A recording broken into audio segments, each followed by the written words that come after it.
In the name of God, Mr. President, ladies and gentlemen, I thank Your Excellency for holding this meeting. The world knows that the Islamic Republic of Iran plays the most constructive role in helping peace and security, as well as fighting terrorism and ISIS. Mr. President, it has been 3 weeks that we have been witness to the war crimes and genocide of the occupying Israeli regime in Gaza and the West Bank of Palestine. The United States and several European countries have sided with the occupying regime of Israel without observing the UN Charter and international law. They call a Palestinian liberation movement a terrorist, which has the right to self-defense and self-determination. But they refer to the occupying and war criminal regime that is committing genocide in Gaza and having the right to self-defense.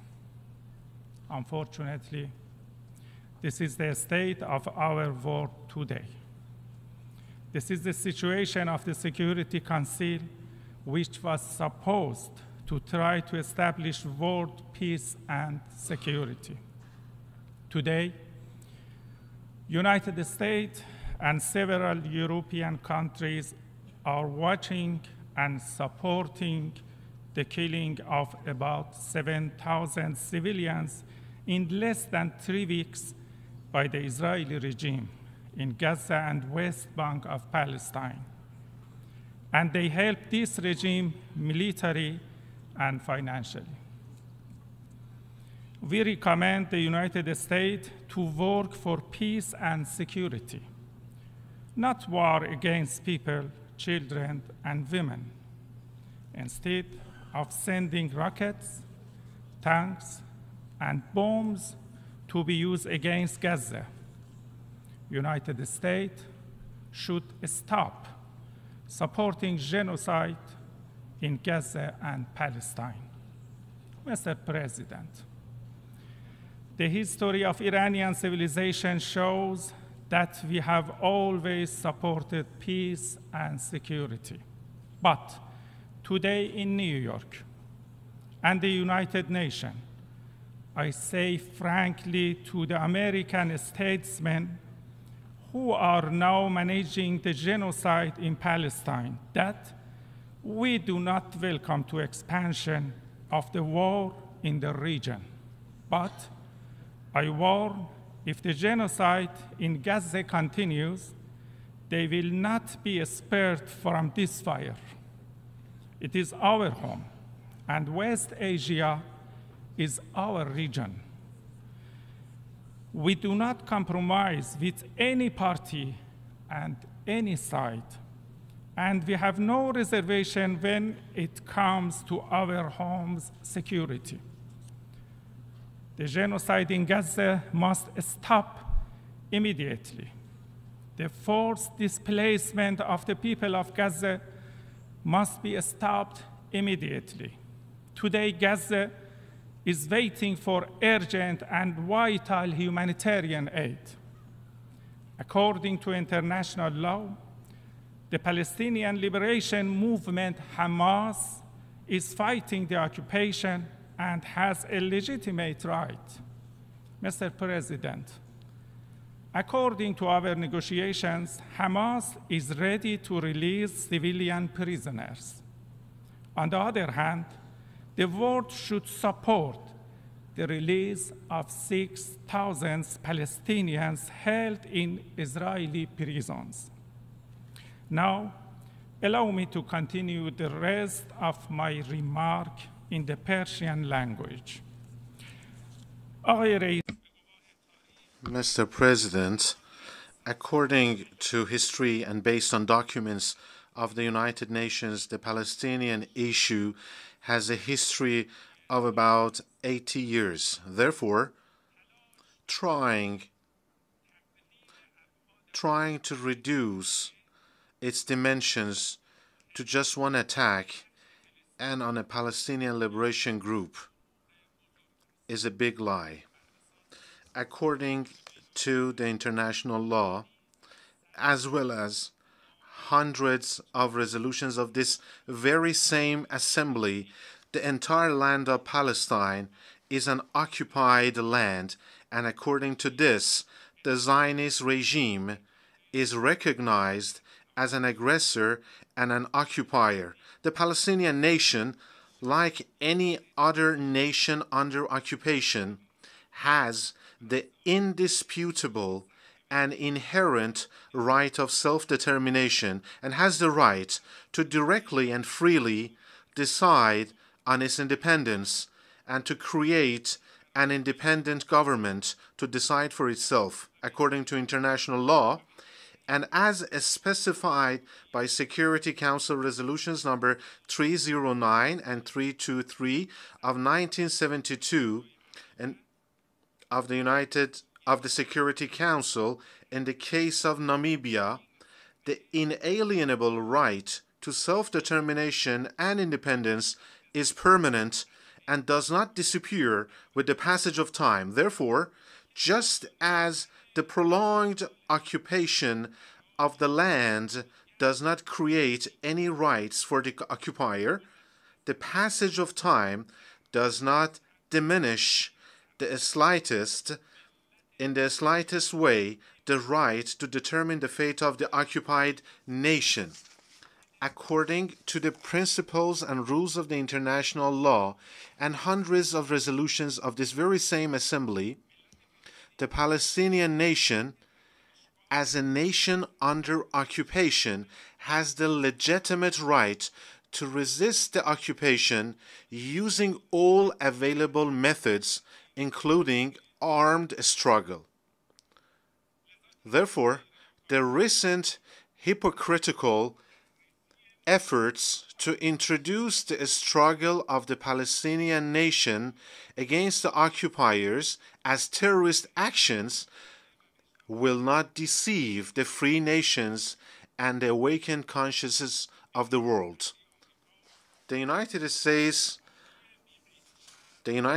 of America, as the unwavering and permanent supporter of the occupying regime, is the main cause of the failures of the United Nations, especially the Security Council, in upholding the rights of the Palestinians. The country has for dozens of times prevented the Security Council from fulfilling its duties in this field. Mr. President, we believe that the complete and comprehensive solution to the Palestinian issue is only possible through the full realization of the inalienable right of this nation to self-determination and the establishment of an independent Palestinian state in all of the Palestinian territories and with Al-Quds as its capital.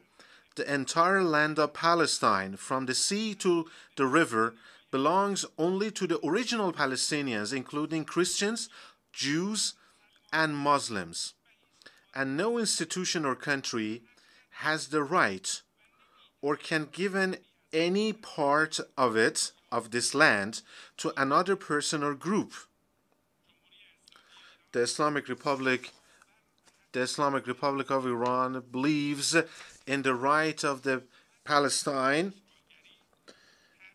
to resist against occupation, has offered a political and democratic initiative which includes the holding of a referendum for self-determination amongst the original residents of Palestine, including Jews, Christians, and Muslims, which has been registered by the UN as well. The essence and nature of the Zionist regime is based on aggression, occupation, crime, lies, and deception. So far, this regime has launched more than 20 wars in the region, invaded, without any exception, all its neighbors, attacked a number of countries outside its immediate region and neighborhood, and it still occupies the territory of some other Arab countries, in addition to Palestine. It has committed all the four main international crimes, namely aggression, war crimes, crimes against humanity, and genocide. Not once, but many times, and in some cases, all four crimes simultaneously. And to advance his illegitimate goals, it has failed to adhere to any humane principles or legal rules. Ladies and gentlemen, we must see reality as it is. And the reality is that brutal occupation has transformed into brutal and deep apartheid. It is this terrible combination of chronic occupation and deep apartheid that gives the occupying regime the psychological permission to butcher and mass kill the people under occupation. Therefore, now is the time to consider the real face of this regime and see it as it is, as the General Assembly did in 1975 through resolution number 3379 by identifying Zionism as apartheid and racism. Mr. President, I would like to emphasize that the recent action of the Palestinian nation as well as the action of the Liberation Organization of Hamas against the occupiers, according to the applicable rules of the international law, is completely legitimate and inherent right, and attributing any other title to it is absolutely illegal and unacceptable. Claims such as the right of the so-called legitimate defense should be granted to an occupying regime is also a very ridiculous joke. It is certainly not possible to change the places of the killer and the victim by misusing some expressions. The Al-Aqsa storm operation is just a reaction to the continuation of occupation and the aggressions against the Palestinians, and in response to the widespread crimes of the Zionist regime in recent months. In fact, this operation was the volcanic eruption of the concentrated anger of the entire Palestinian nation against 75 years of continuous and widespread crimes by the Zionist regime, especially in recent months by the Netanyahu government. According to international law, resisting aggression and occupation, including by armed means, is the inherent and legitimate right of any nation, including the Palestinian nation, and it does not require the permission or order of any country or institution to exercise it. The place and how to exercise this right is based on the recognized international law. Those who repeatedly speak about the necessity of avoidance of an expansion of this conflict, and of course the Islamic Republic of Iran, we have never been after the expansion or the spread of war, and we will never be supporting it. But if, in the truest sense of the word, they don't want this war to spread out, they need to pressure the Zionist regime to fully and immediately stop the war crimes of the Israeli regime if they don't want the conflict to spread out. The recent statements of the official and military authorities of the Zionist regime and its actions in Gaza prove that the killing of more than 7,000 civilians, of which more than 62% are children and women, and the wounding and maiming of more than 17,000 civilians, completely cutting off water, electricity, fuel, food, and medicine to a population of several million, and preventing any effective assistance to them, and brutally and extensively destroying residential places, mosques, churches, hospitals, and infrastructure facilities, have been carried out completely, deliberately, and with an intent of revenge and collective punishment, which are explicitly prohibited under international law, and leave no room for doubt that these actions are a clear violation of international law and a clear example of the crime of aggression and war crimes, and also crime against humanity and genocide. Mr. President, ladies and gentlemen, the actions of the United States, too, which directly participates in this battle through financial and armed support, as well as direct military action and effective political support, are a clear violation of the Charter and international legal obligations of that country, and as a result, hold it internationally responsible. In addition, why the United States itself is actually and in practice and directly involved in committing crimes against Palestinians, it is not in a position to invite others to exercise self-restraint and refrain from spreading the war. Therefore, we strongly warn against the uncontrollable consequences of the unlimited financial, arms, and operational supports by the White House to the Tel Aviv regime, which have led to the expansion and added to the severity of the bombardments of the civilians and the Palestinian women and children in Gaza and the West Bank.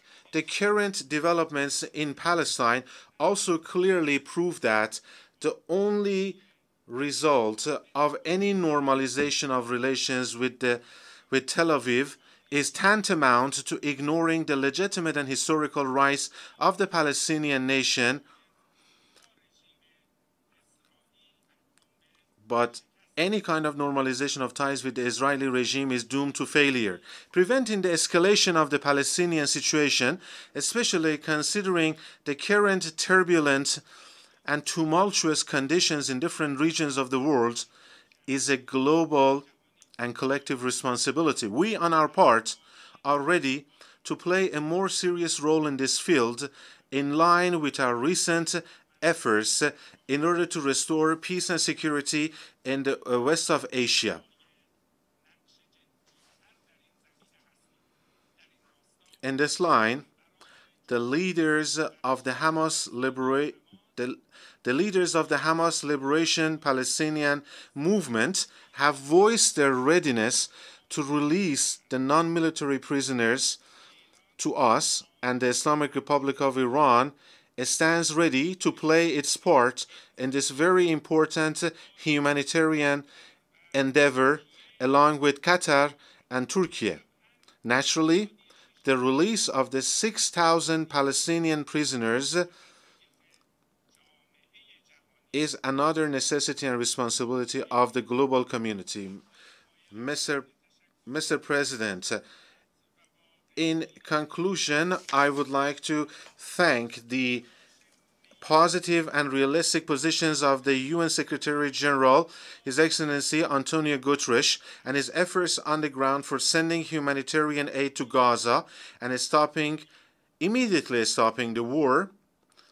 I would like to emphasize that it is expected from the United Nations to employ a strong terminology and under the 7th chapter of the United Nations Charter, force the Zionist regime to immediately stop its war crimes, genocide, and the mass killing of civilians, and provide other grounds for the full realization of the Palestinian nation's right to self-determination. This is, of course, the inherent duty and obligation of the United Nations, which has been delayed for decades for the aforesaid reasons. Now, we all expect the current meeting of the General Assembly that has been held to delve into the Gaza and Palestinian crisis. We expect it to pass a strong resolution which is effective and influential by the General Assembly of the UN that will lead to an immediate stop to war crimes against Gaza and the lifting of the human blockade and the extensive sending of the humanitarian aid and the stopping to the forced displacement of the residents of Gaza. Thank you for your attention.